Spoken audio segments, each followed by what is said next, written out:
Bismillahirrahmanirrahim. Assalamu alaikum. Welcome to Perspectives. Subject of our discussion is courtesy. Courtesy is a very, very important topic for our society. Every society requires courtesy for it to be working in harmony. I think courtesy is inescapable. If it is missing, we are going to lose a lot.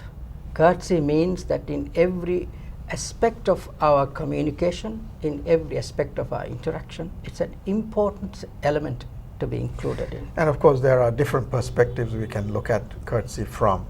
And today's program, we probably will be touching on those. I'm sure that will be the case.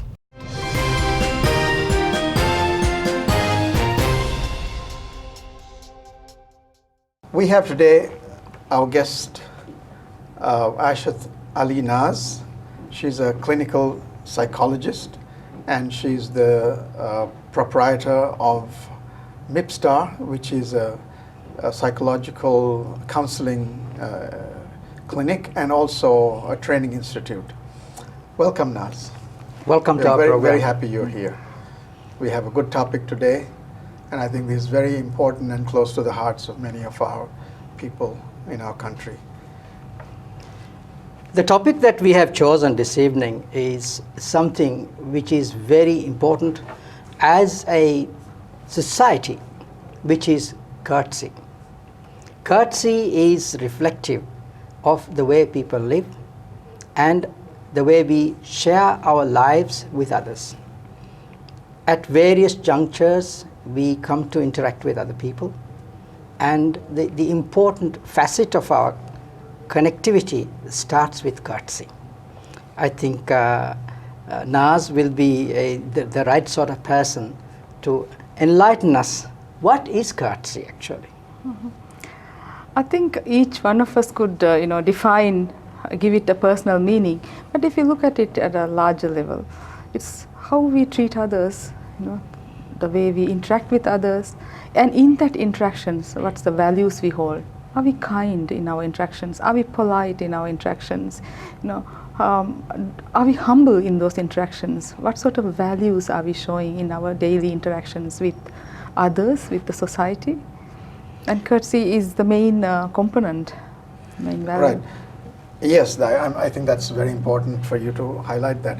But courtesy is such a wide topic, and it defines many, many characteristics of good comport with other human beings in our society. So obviously, if we have a society that is a little lacking in this courtesy, and I would say there is an aspect of it in our society that also is slipping somewhat, how would you say we could highlight some of why this happens and how courtesy itself is nurtured in society? If you look into the Maldivian society, I would say today that it's rarely that we see somebody being courteous to the other person.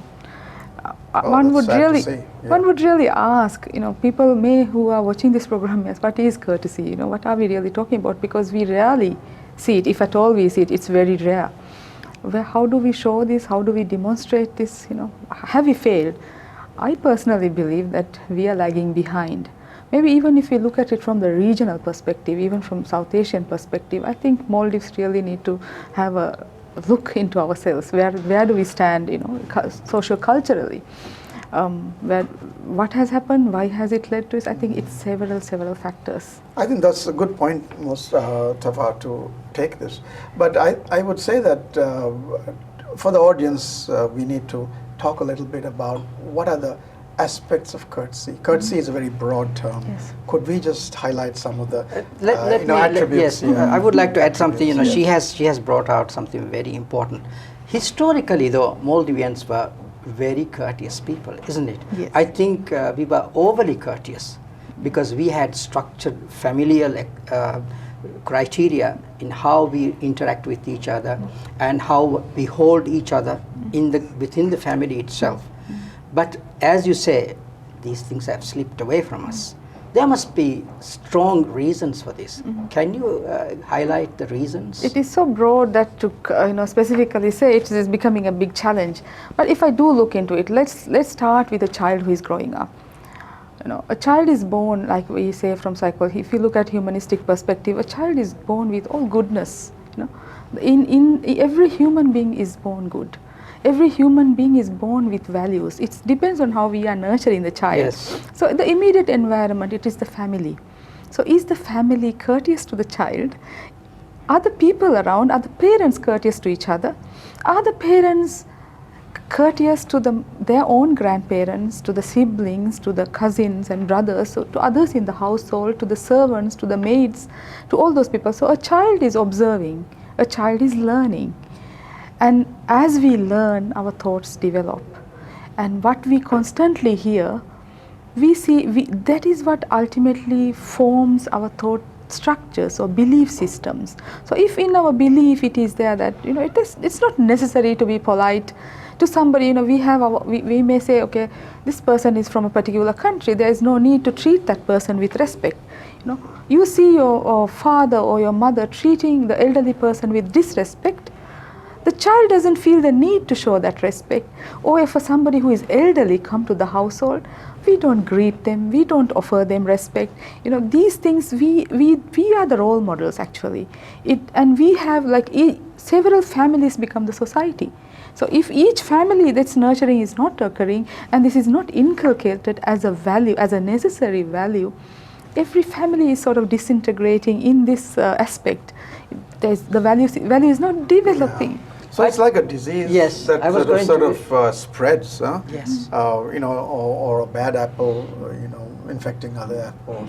So in that sense, what are the things, I think we have talked about this quite a bit, but I think we must try to see where we have slipped. Where did we slip? Because as you say, in the past we've had a lot of courtesy. Well, I mean, we were a courteous, we were a courteous society. The elderly, yes. for instance, we gave way to them. Now, if you open a door, you see somebody going in and others rushing in before you get, or giving first preference to a person who is a little more elderly. And also respect for educational achievements or those who have done well in society. So all those about affability, agreeability, goodness, kindness, caring, compassion, all these are a part of that.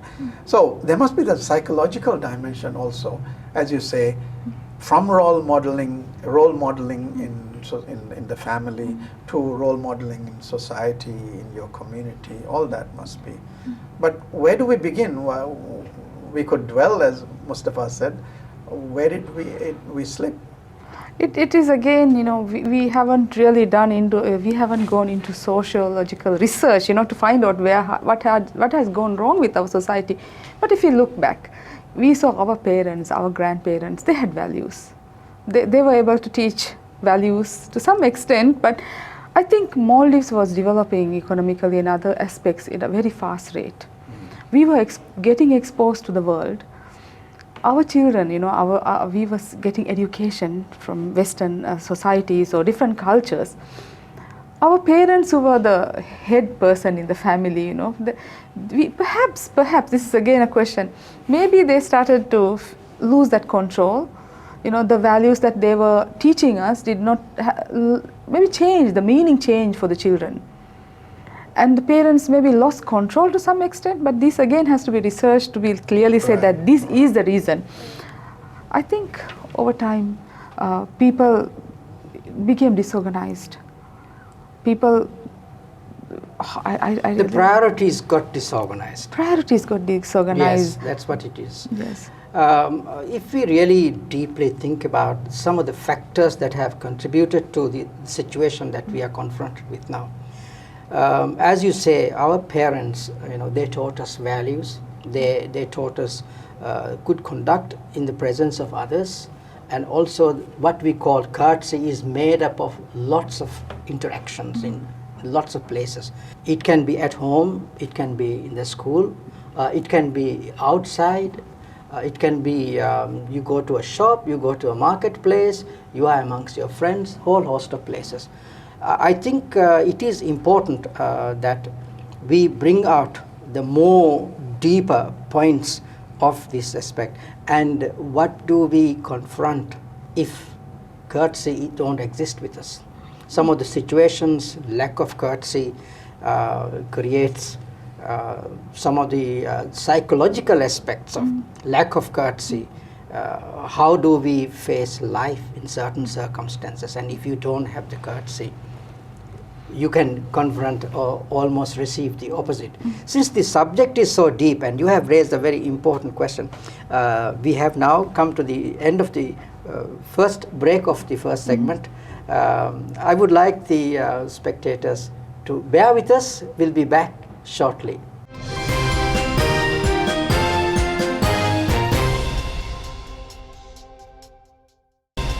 We were just talking to Dr. Aishat Ali Naz on the aspect of courtesy in society.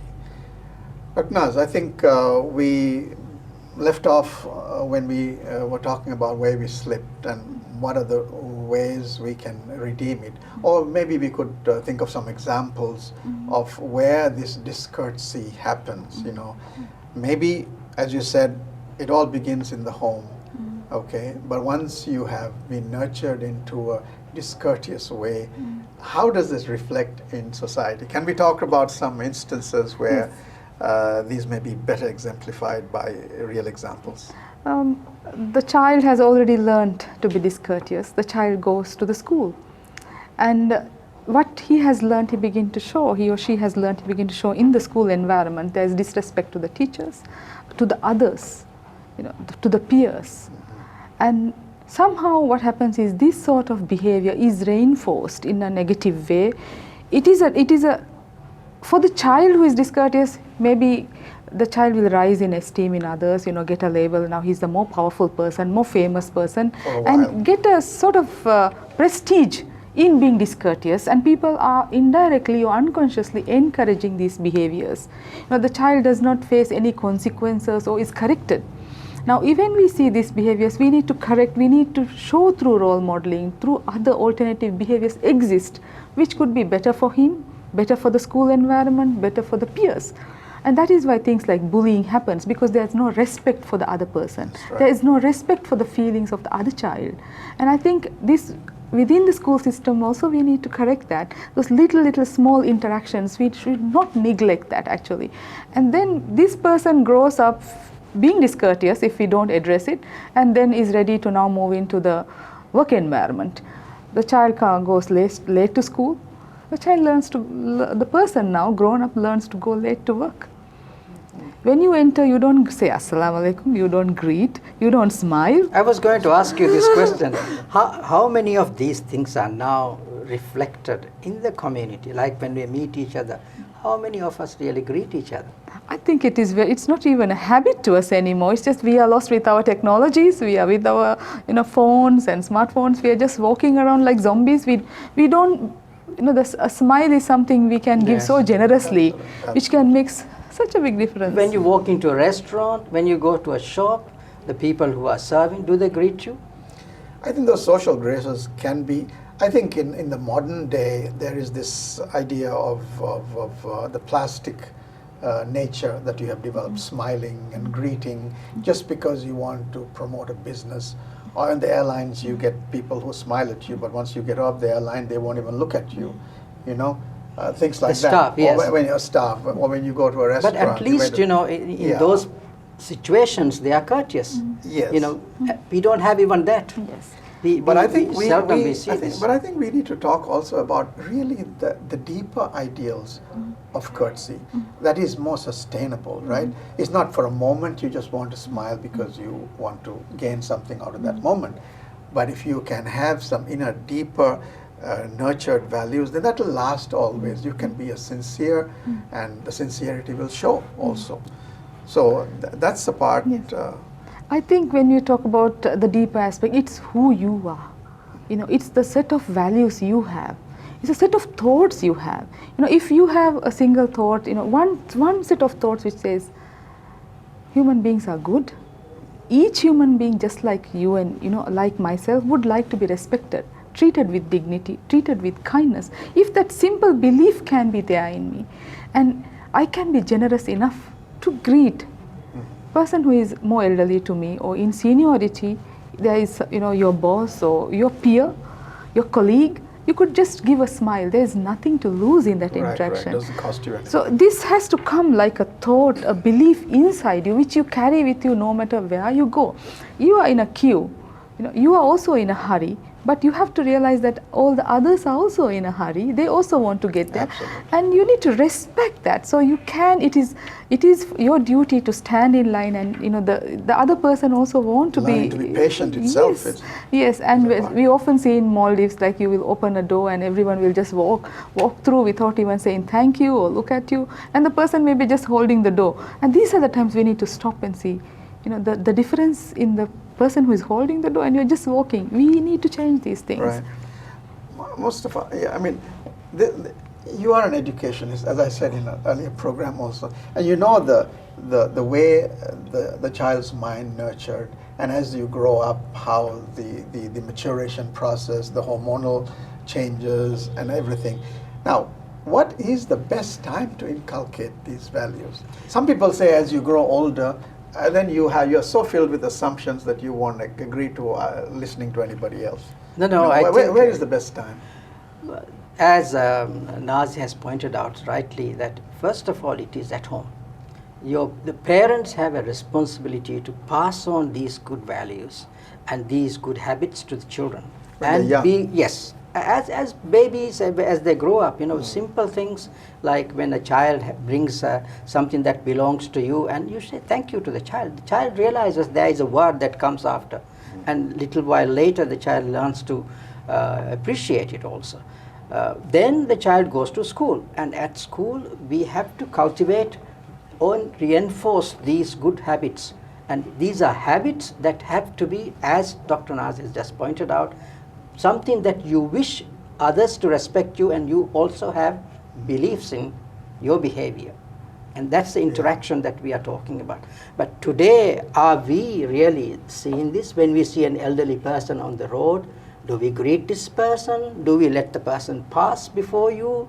Or someone who has been your teacher or who has been a good family friend, do we stop and talk? Is it happening?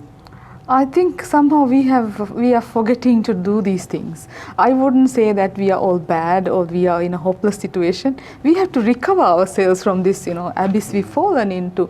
I think for me, like if I see my lecturer or my professor, I cannot sit down. I have to get up to greet, because I am overwhelmed with gratitude for that person, because I learned under that person. I have become a better person with the knowledge I gained. And I think children, students need to be told that. It's not that they have just finished the course and they attended, but that small, simple act of respect that you can give. One day even they are in a queue, they will also reach that point where they are the lecturers or professors. So simple things like respecting, nothing to lose in that respect, so much to gain. Absolutely. It is only by giving that courtesy you will also receive when that. When you give it, you get. What you give is what you get. Yes. Now, I'd like to take a diversion here. Not diversion, but really, since you are here, you are expert in this area. What's the best age to? Why is it that children are better taught these things than adults, for instance?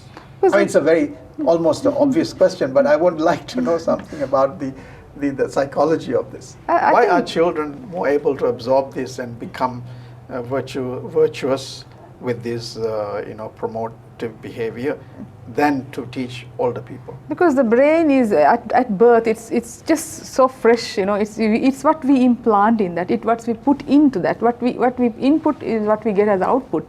So the younger the age we start, the better, and it's the time we mold that brain, the young mind. So I would say, as the child, before the child even begins to speak, the child is accumulating knowledge, is learning sentences, is observing. Maybe the child has not even acquired language, but the cognitive processes are going on. So from the very beginning, from the very early phase, we need to start, and that we cannot create an artificial environment. The parents themselves need to look into themselves, and it has to become a habit. It has to become, just a practice. So what's the message you have for the parents now? It is possible to change, it is possible to interact, but sometimes the parents, if they're arguing or there is an argument, difference of opinion, I think the young formative child can be, sort of prevented from being exposed to this. You could have that argument out of the child's view. Yes, and I think we need to give the child situations, create situations where the child can be courteous to others. For example, say hello to the grandmother, say assalamu alaikum, or speak with respect to the person, the stranger who comes to the house, or to the maid, or to the person who comes to throw your garbage. Treat that person. Everybody is worthy of respect. You know. Teach them dignity of labor. I think and all. there is also a huge responsibility for the parents and the family also, because they themselves must demonstrate those good habits in front of the children. Yes. Unfortunately, we have come to the end of our program for this segment.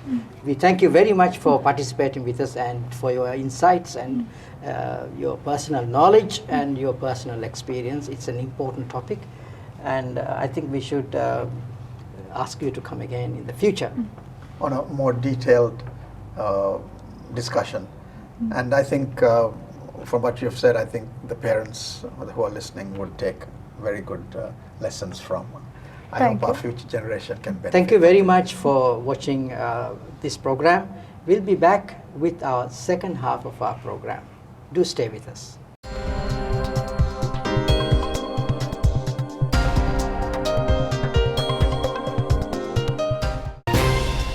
Welcome back to the program of our second half.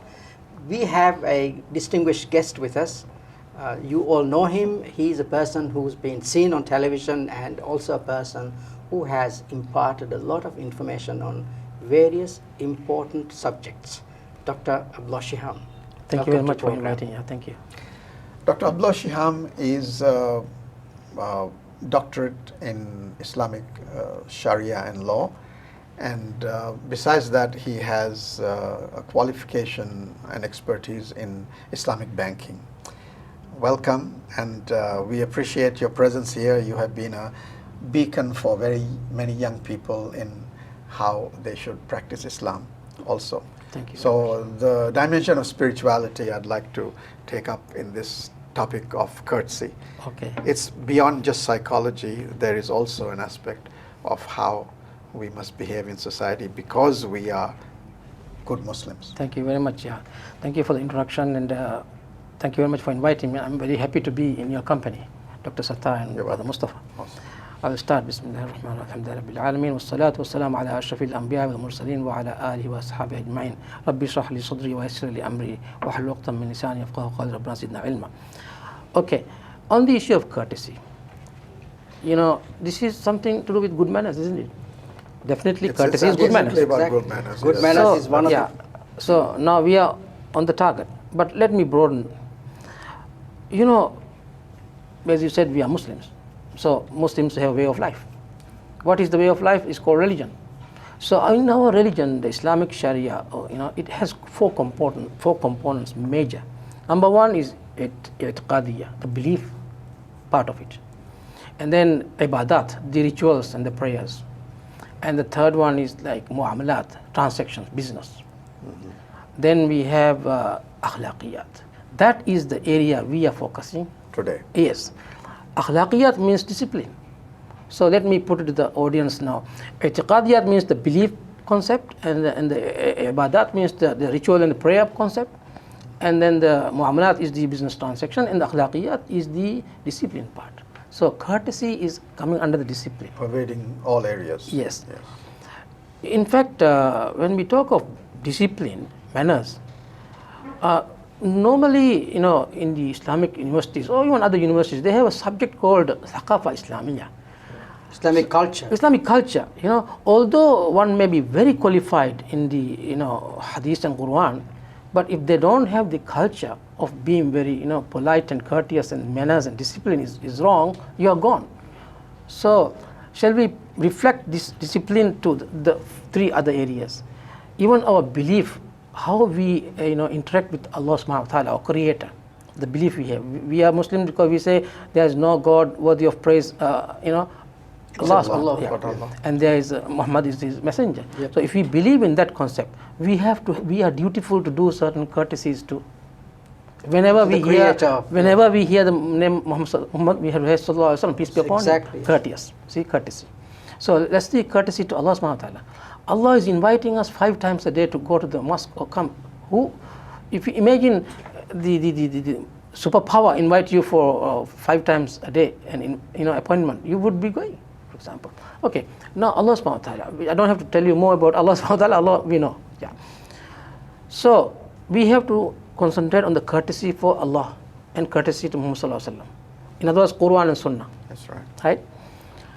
And ibadat, in order to do the right, give the courtesy, we have to go to the ibadat and do the prayer part. Various Yeah. prayer functions and associated with Exactly. this. And while doing it also, you have Certain to manners, The practice courtesies, certain very manners, good courtesies, yeah. And even business, unless you are courteous, you are not successful. Basically, you may be having billions and billions, but if you are, wrongly dealt with customer, finish, you are gone. Now let's come to the discipline part.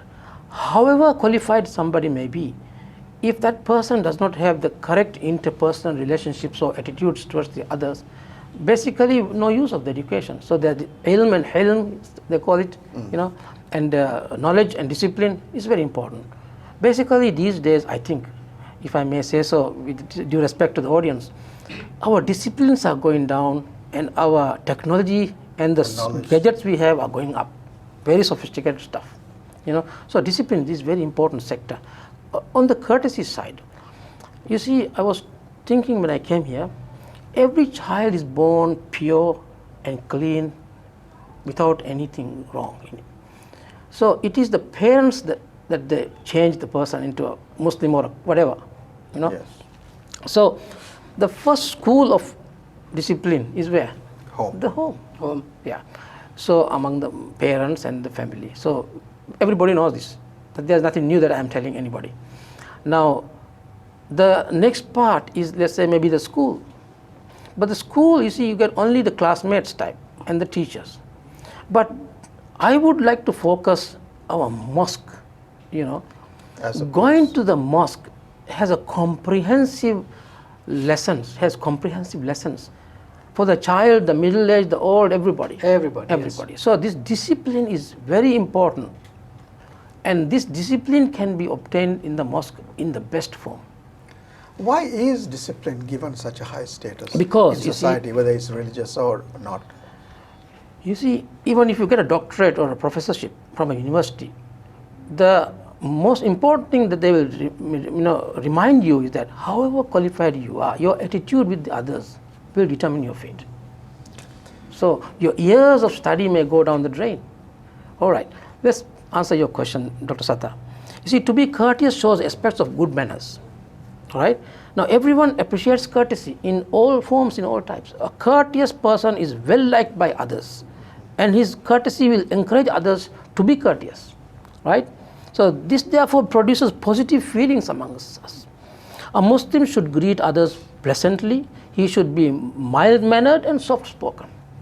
He should have humility and he should be courteous. You see, Luqman alayhi salam, there's a surah in Quran, Luqman surah. Luqman said to his son, "Oh my son, establish regular prayer." Why? That is where the discipline is taught. How you respect the other, how you obey the command, how you respect the leader, and cleanliness. You see, if you go smell into the mosque, for example, you have been discourteous To the others, Right. yes. And punctuality is a courteous thing. If you go to school, let's say late, it's not being courteous to the teacher. So going to the time, mosque in time.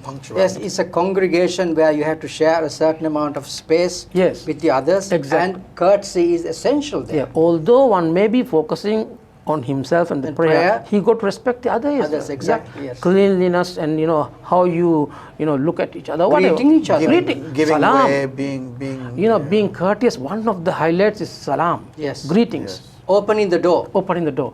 In fact, how it is encouraged in Islam is if you shake hands and greet somebody in the mosque as if you are building a palace in paradise for you. Yes. So those are, I don't want to go into details, but let's start with the prayer. Then Luqman says to son, enjoy what is just and forbid what is evil.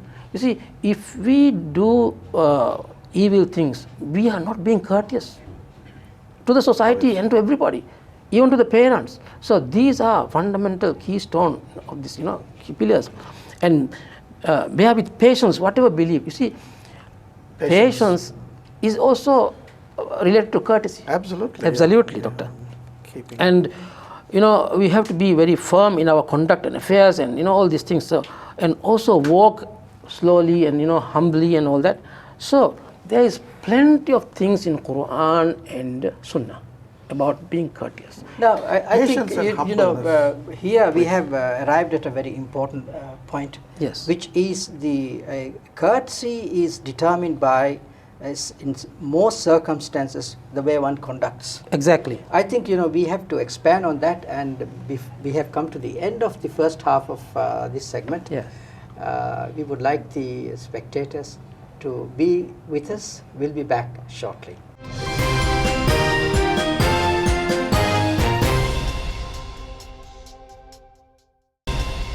Welcome back. And before we took our break, we were talking with Dr. Shiham on the point of courtesy and how courtesy can be nurtured in the home. Right. Could we dwell on that a little bit? Yes. Dr. Sattar, now courtesy and kindness. I'm sure the audience will agree that courtesy is related to kindness, right? Exactly. So, as Muslims, we are always reminded from the Quran and Sunnah to be kind. So, for example, be kind to your parents. That's fundamental in Islam. And then, number two, be kind to your kith and kins. The relations. Family. There is so much emphasis on maintaining the relationship of the rahim. Yes. Meaning the blood relations. womb. Yes. Yeah. And number three, be kind to your spouse, even married people. Yes. You see, they talk of domestic violence and all that. Everything has to be reminded of this spouse, for example. And be kind to your neighbors. Love thy neighbor. Even if you have to move your house somewhere else, don't hurt the neighbor, for Yes. example. And then be kind to those who are in need also. You see, kindness. Islam, Deen, is a religion of kindness. And then be kind to orphans, subhanAllah. Yes. Even if you touch the, I don't have hair, but the children have hair. You get sawab equal to the number of hair in the head. Meaning, it is such a rewarding thing, It's a gesture of kindness. Of course, yes.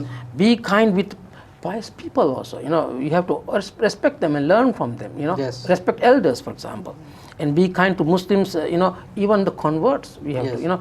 to. You see, the best dawah we can do, for example, as Muslims, to invite non-Muslims is show good kindness. Culture. So that you can be a good example. Example, yes. Right, the whole idea. Yes, and be kind with even non-Muslims. Subhanallah, Yes. Islam, teaches us to be kind to even non-Muslims.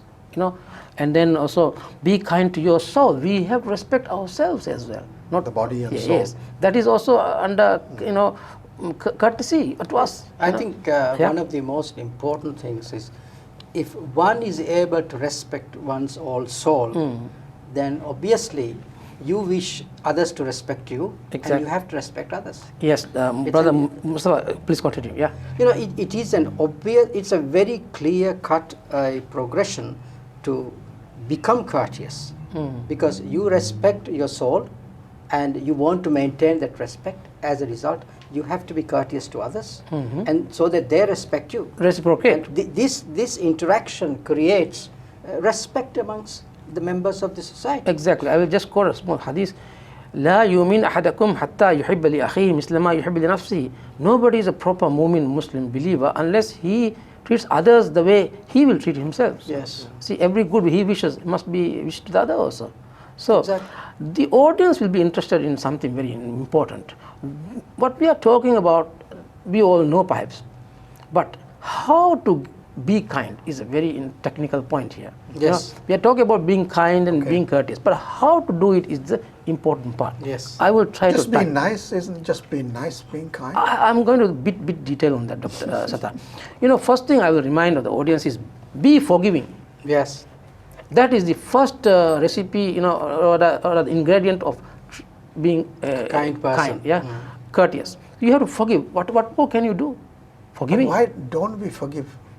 Why are we so Because of reluctant the to forgive? ego and selfishness, and you don't know the reward of forgiving. See, if we forgive somebody, Allah subhanahu wa ta'ala is going to forgive us immediately. So it's just easy. Okay. Number two, don't be harsh-hearted. In order to be courteous, what a valuable thing it is. If we forgive people and are kind-hearted, that's a very important courtesy. It's not saying hello, hi, and how are you. Courteous. This is the fundamental of it. The depth of it. Yeah, depth of it. And encourage people to do good and forbid them from doing evil. See, ta'awun al-birri wa taqwa, wa la ta'awun al-ithmi wal udwan. You join hands with people to do good. Don't join hands to do, evil things. So this is also being courteous. We promote this love and, good in the society. So number 3 is encourage people. We have to do this from a, worldly perspective. Some people may not like ayahs from Quran, what we say, every day, but encourage people to do good and forbid the evil things. That will cultivate good manners. Good manners and courtesy. Courtesy, yeah. Now, don't be proud of yourself. That is ego. You ask me why is. So the pride is a big, Big hindrance. deterrent. Hindrance, Hindrance, yes, exactly, yeah. So another one is like avoid shouting at people. Some people just for the fun of it also they shout, for no reason. To see how the other person reacts. Yeah, this is very rude, You are disturbing others. Exactly. Yes. We talk about courtesy. So this, what we are talking about now is how to achieve courtesy. How to achieve courtesy. Now let's put another one. Be thankful. You see, when somebody does something good, saying thank you, brother, or thank you, sir, whatever, is very courteous. We in Maldives we have to culture this one also. Cultivate the habit of saying thank you. Dr. Shah, Yeah. now the thing is, we know these good behaviors, and many people know that. But it's the struggle to get out of the bad behavior that is the real challenge for us. Yes. Why is it so difficult for us to get out of these bad behaviors? Because we have so many bad behaviors. As you said, people don't respect you, they don't talk nicely to you, they don't give way to you, or they don't say salam. Why? Why? Is it? I will hit the nail on the head now. You said something about ego. Maybe ego is pumped up, but why does the ego get so pumped up? The reason is because we don't go to the fundamentals of Islam. Quran, we don't understand much. The way it should be understood. Exactly. If we really read the Quran from cover to cover and understand what it is, we will be Not just reading, trying to understand. exactly. also. Yeah. So Quran and Sunnah is the fun. We are away from it. We go to that. There are so many ahadith and ayat from Quran to achieve these things. And then the prayer again. It reminds us of all this. So it is the cultivation, regular 5 times a day. If you remind yourself of all these things, you'll be done. Inna salata tanha anil fahsha'i wal munkar. You see, so Regular courtesy prayer. will come. Have I answered your point? So regular prayer keeps you away from all these bad Definitely, deeds, it's a definite thing. Okay, and then be calm. You see, when you go to the prayer in the masjid, you are calm. yes. Even the naughty children, you go with the grandfather or somebody, they will keep quiet. You see, so thankful. In the mosque, you will learn all these things. You will not shout at people, and you will not be proud of it. Everybody is in the equal. Even the actions of prayer itself is teaching you courtesy. Definitely. Because the way we keep our posture, Yeah. the way we bend down, Exactly. these are things again multiplied in different circumstances in life. The way we are expressing courtesy to other people. Definitely. When you shake hand with somebody, you bend down. Similarly, Yeah. during a prayer also we are bending down and we are even going for sajda. These are Subhanallah. all things that ultimate respect. Ultimate respect. So you're Now, when putting we the- say Salaam alaikum after the prayer, Yes. that is also being courteous. Courteous. We have said salam to Allah subhanahu wa ta'ala, and now we are saying salams to our colleagues To and colleagues brothers, who are sisters. sitting on So all either these side. things, for example, when you touch on forgiving also, you see, you may have an enemy, for example, or somebody may have an enemy, not you, for example. They go to mosque and they shake hands, salam alaikum. Yes. That is You done. have to share the congregation. Exactly, and they are praying to one direction and one God. Yes. So that is done. And also, harsh-heartedness also disappears. You know who you are. If we have to know the meaning of what we are saying in prayer, then only this effect comes. See, my point also, I want to emphasize that unless we know the meanings of the things that we are saying in the Very prayer, good point, the very effect good does not come out. That is maybe one reason why we don't, reform Internalize. or yeah.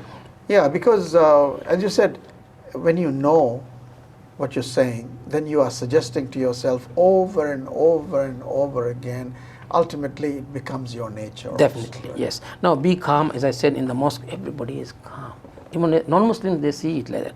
And give gifts. You see, a kalima tayyiba is a sadaqah. A good word is more than, you know, maybe bunch of money. Presence. You know. I think as believers of Islam, and if we really understand the way it should be understood, religion, Yeah. We are embracing all the good qualities that we can translate in our lives. Definitely. And courtesy is one of the most valuable aspects of life, Definitely. which brings only good to you and to your colleagues and your family. Right. And in every circumstance, as you said, the 4 fundamental things in Islam is such and such, and all these things are bound by Akhlaq. courtesy. And akhlaq, or the courtesy, is combination of many things. Unfortunately, we have come to the end of our Have we? time, Yeah. and we wish to thank you for sharing with us your wisdom and also your knowledge on the subject. And I'm sure our audiences would have learned a lot and appreciated all this. Thank you very much. Thank you very very much. much. For the, yeah. Thank you for watching our program, and we'll be back with another topic soon. Thank you.